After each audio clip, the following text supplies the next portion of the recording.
Well, good evening, my friends. And for the first time this season, welcome to hashtag GDB, Goddamn Bears. Or, as the case of this game, 1913 loss to the Houston Texans, Goddamn Blitz. Everybody had enough of the orange lids now? Okay.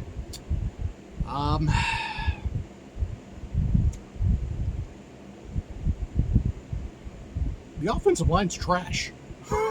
There's no other.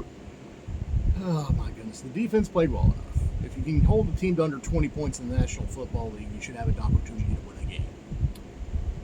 The kicking game's fine. The return game is decent for NFL standards these days. I don't think we're ever going to see another Devin Hester kids. Get that out of your thought process. The offense, I guess you have playmakers. I guess you might have a good rookie quarterback. God only knows, because the five big uglies up front are playing ugly-ass football right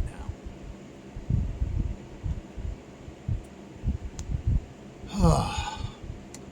Last week, the Tennessee Titans had two very good defensive tackles that made life miserable and made me wonder about Coleman Shelton and Nate Davis and even Tevin Jenkins to a certain extent. This week, the interior defensive rush for the Houston Texans might as well have been Warren Sapp in his prime, Steve McMichael in his prime, Jerome Brown, rest in peace, in his prime, or the other, or hell, even Mean Joe Green. And then as for Danielle Hunter and Will Anderson Jr., oh my. I guess we can officially call this Caleb Williams' welcome to the NFL game. He got roughed up. He got picked off. He was running for his life. And he'll probably be in a hot tub. I don't know, is there a hot tub on the team plane? If not, you may want to invest in one. I honestly don't know how good the Bears playmakers are, because like I said, if the five guys up front can't block, your fantasy football players don't mean a damn thing. The basic fundamentals of football start with run blocking, pass blocking, tackling. After that, it's where you get into the fun highlight reel stuff. Oh well. When this game was announced, when the schedule came out, and we were talking to friends that this is going to come down to two things. One, could the Chicago Bears get a pass rush? And to a certain extent, they did. That's their defensive line. Could the Bears' offensive line limit the Houston Texans pass rush? And the answer to that is no, they could not. And thus, we saw the result tonight. Is the offensive line embarrassing, trash, garbage, and a great big pile of steaming feces? Yes. That's how they're playing right now. You're professionals. You don't have to sugarcoat these things. And I'm just a 47-year-old schmuck who's been watching Bears football for the better part of my life. I've seen good offensive lines. I've seen trash offensive lines. And I've seen lines where I thought there's potential they could gel into something. And right now, that's what I'm hoping this is. But right now, it's just trash with hopefully potential. If you're an offensive lineman and your name doesn't get called out tomorrow in film session, consider yourself lucky. Let's just go from left to right. Braxton Jones, I know you got ate up a couple times by those pass edge rushers.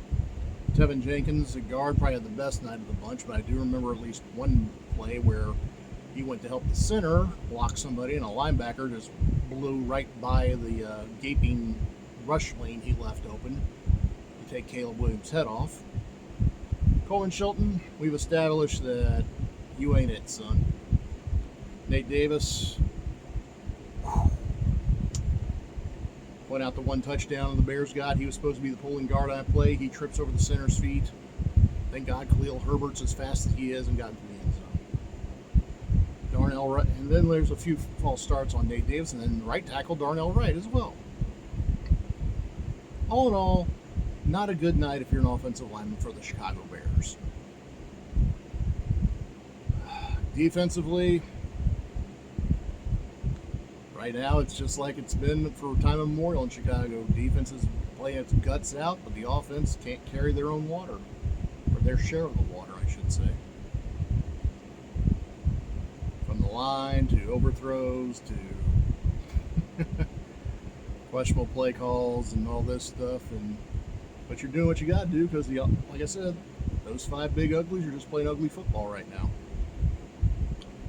No victory shots tonight. No victory cigar tonight. I'm pretty sure alcohol has been consumed. Probably is still being consumed, but take it easy, guys. We all got to go to work tomorrow. Oh well. 1-1.